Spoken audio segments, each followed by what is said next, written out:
because I'm really amazed at how people don't look at this team and say, you know what, they're playing some good basketball. But I understand how important scoreboard is. You know, it's unfortunate as a coach, you got to look at it and say, all right, we're doing the things we're supposed to do to get the right outcome on the scoreboard. If it doesn't happen, you got to tip your hat to the team. Too often, I think it's always about one team lost it as opposed to, somebody won. Maryland beat us. Miami beat us. Virginia Tech beat us. We did some really good things, but they beat us. As opposed to now, everybody throws up there how somebody lost the game. There is that, like you said, there's a sense of like, hey, we're gonna prove that we are a good basketball team. We're getting better. Coaching can be kind of a copycat professional. There are going to be coaches taking cell phones and locker rooms all around the country. Is this going to sweep the nation? They're probably doing it already. We're just the only ones that are talking about it. Seriously, I guarantee you, if the team's in the tournament, I promise you, we're not the only one. I think 50% of them probably doing it already. Well, you take credit for hitting it first. Hey, Eddie Sutton did an 04. You remember? Oh, really? Yes, he did. Eddie Sutton did an 04. I remember reading about it. And they got all the way to the Final Four. We played them in the semifinal game. Really, it was not an original thought. Trust me. I don't have too many original ones. Did you beat them with cell phones that year? Did you guys have? I sent you a link. There's a Psychology Today story. Oh, really? Yeah, I sent it to you before the game. Okay. They wrote about Georgia Tech giving up their cell phones. Wow. Trust me, we're not the first ones. You know that. You remember? Yeah. In 04, Eddie Sutton was talking about? Thanks a lot. Appreciate it. Good luck. Thank you. Do you think it almost helped in a way? You were talking about this team having something to prove. Is that after the run in Greensboro, there were still a lot of negative things being said about this team, about the That's the nature of how it's covered. But do you think it helped this team in the sense that they didn't really come in with like bloated egos or anything? They just said that we still have something to prove. Yeah, there's definitely a sense of that in this locker room. They feel like they're playing well and they're getting better. It's a bunch of young guys that are coming together, and they definitely feel like nobody recognizes it. All we talk about is, they can't shoot free throws, they can't, they just turn the ball over. We've been one of the best defensive teams in the country from beginning to end. It takes a certain level of discipline, teamwork. Not everybody's going to be good at everything, but we've got our niche. That's defending and rebounding. Actually, nothing at all. Bang, bang, shoot, man. We shoot free throws all the time, man. All right, and what about the play of Oklahoma State? What do you think of how they do? What do you think about the play of Oklahoma State? They put up a good fight?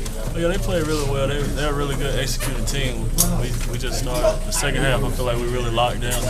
Everybody took personal assignments. And we was just determined not to let them score. And we outscored them because we kind of played a little harder than they did in the second half. Anderson normally averages 22, 23 points a game, and he held him to 11 points. Yeah, we did really well collectively, but Amon Shumpert did a really good job most of the time fighting through screens and just following the scout report, and everybody else was just playing the spot.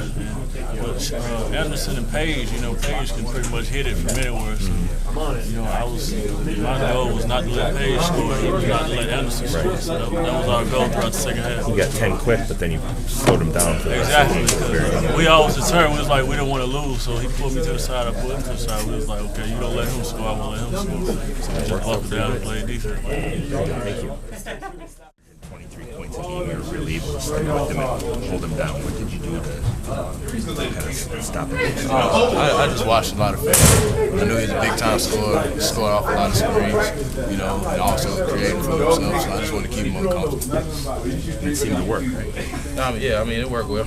Part of that, he was just a little off because he hadn't gotten many touches early. But I think it worked well for him. Thank you.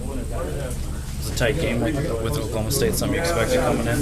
Oh, yeah, I didn't expect a tournament game to be easy. I expected all of them to go to the wire. So, I guess that's what I anticipated.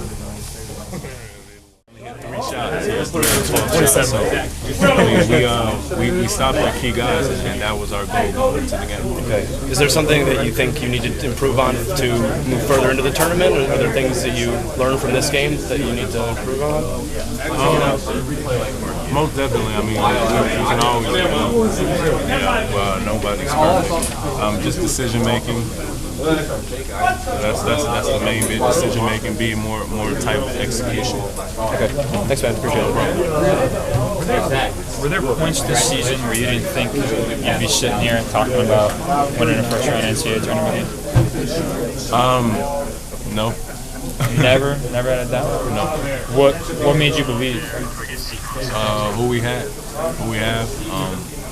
I mean, I've been at this institute for 5 years now.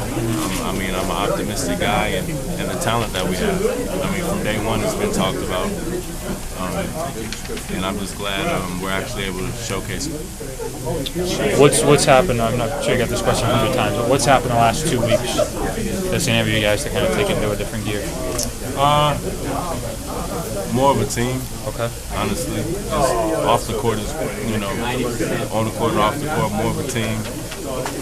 And Derek Favors has really stepped up his play.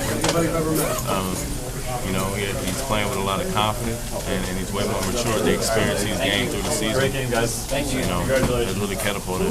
When was the first time you kind of saw him sort of take it to this level? Like recent, I mean, I'm sure you saw it in practice and stuff, but of late, was there kind of a turning point for him? Maybe a game you could pick honestly, up? I can't even pinpoint it, because honestly, what you guys see now is what I see daily in practice. So, you're gonna have to ask him that question.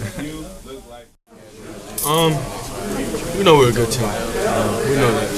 We didn't really want to come out here and prove that we are. We know we are. And that's the type of attitude we have when we step on the floor. Our attitude when we step on the floor is to play great defense and get every rebound. And that's what you saw tonight. Our defense was great. I got to say, coming into the tournament, we had a great run up in Greensboro, and our defense was great, and we carried it over tonight. So I'm very happy for our guys. It's a huge run. We're a good team. Do you guys feel like you kind of flipped the switch about a week ago to get on this run? I mean, yeah. As long as we stop people, we win every game. Stop people, get every rebound. And I'll take that switch any day. If someone actually told you guys were going to shoot the kind of free throws you shot today, 24 out of 25, would you believe them? Yeah, I would. We practice them enough. Just in games, I don't know what happens. Only God knows. But we practice them enough. We put in the preparation. Tonight we shot them well. Not only free throw shooting, but the turnovers. 13 was still a big improvement over the last few games. It's huge. Can you imagine coaches everywhere taking cell phones off their team? Hey, it's working. Hey, if it ain't broke, don't fix it. It's working.